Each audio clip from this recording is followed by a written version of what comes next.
Hi guys, welcome to the game 11, or we can call it round 11 of the PCA World Championship between um, Gary Kasparov and Vishwanathan Anand in 1995, played in New York City. So this is the game 11. Let's enjoy the goodies it has to offer. A brief summary of what has happened in the match so far. Game 1 to Game 8 end in a draw. Game 9, Vishwanathan Anand was the first to win with the white pieces. So Gary Kasparov equalized in game 10 using the white pieces. Now this is game 11. Let's see what happens in the game 11. Vishwanathan Anand playing the white pieces in game 11 started with pawn to e4. Gary Kasparov went for his usual Sicilian. Knight to f3, d6, d4, pawn takes on d4, knight takes on d4. We have knight to f6, knight to c3, g6. This is the deviation from the line he plays with knight and pawn. So in this particular game, we have the dragon variation instead of the usual Natjov he plays in the other matches. Sorry, in the other game in this matchup.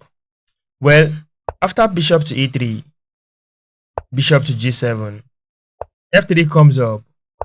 Black castles the short side. Queen to d2, knight to c6.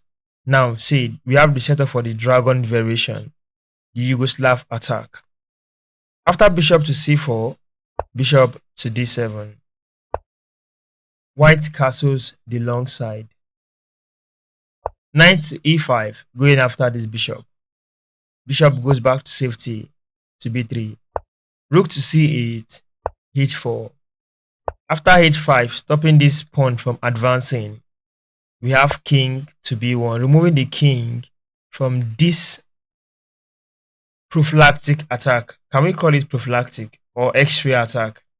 Well, the rook on the king is dangerous in the future. So these are strategies you should learn too for your own games and the quality of your games. After knight to c4, attacking the queen and the bishop at the same time, Vishwanathan Anand decide to take that knight. Rook takes the bishop on c4, knight on d to e2. b5 comes up, bishop to e6, queen to a5, bishop takes on g7, king takes on g7, knight to f4. After rook moves from f to c8, we see knight on c to d5. The queens are open for exchange. What did Gary Kasparov do in this position? He accepted. Queen takes queen on d2. Rook takes on d2.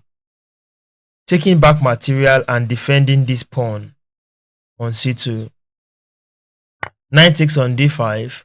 Knight takes on d5. King to f8, defending this attacked pawn by the knight. Rook to e1. Rook to b8 comes up, b3, attacking the rook. Rook to c5, knight to f4. Rook on b to c8, king to b2. After a5, a3 follows. King to g7, knight to d5. Still going after this pawn. Well, in this position, Gary Kasparov says you can take the pawn after playing bishop to e6. b4 comes up, attacking the rook. Yeah, pawn takes on b4. Pawn takes on b4. The rook is still under attack. Rook to c4 comes up instead. Knight to b6. In this position, before knight to b6, it is important to consider a move like pawn to c3. Although we might say bishop would take knight, but after this, we have a compensation too. If rook takes, rook take. If rook comes down for this pawn, then this is okay. I think the position is playable here from this position. Well, let's go back to rook to c4 instead, where knight goes to b6. This is a fork attack, attacking the two rooks. Well, This is humanly possible to see. After rook takes on b4 check, king to a3, Kasparov is in tension in this position and must find that particular move that saves him from this rook attack and this rook attack. What will he do? Feel free to pause this video from here and try to figure it out. Just imagine what you would play in this position if you are the one playing as black. What will you do? Well, let's just continue the game. Kasparov shocked the audiences watching this match then in 1995 with a rook sacrifice. You had me right, exactly the move. He took this pawn. To what end? What was his intention?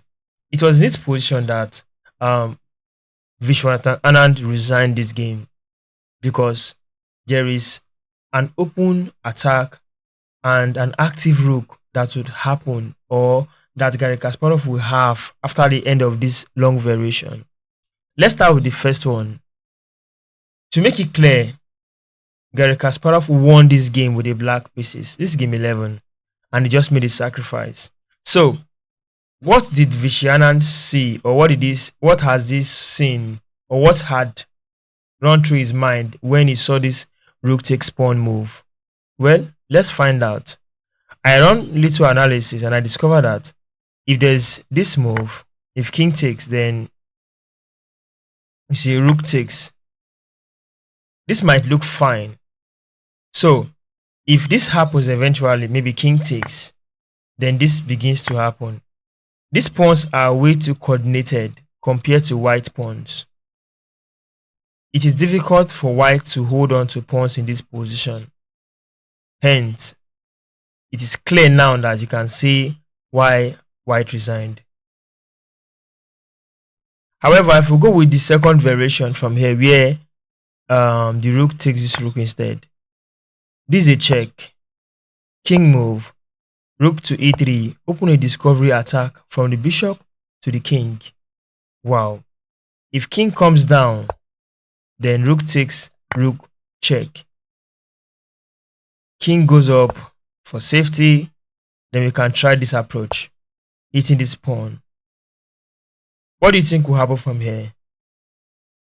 If king goes, you grab the pawn. Natural.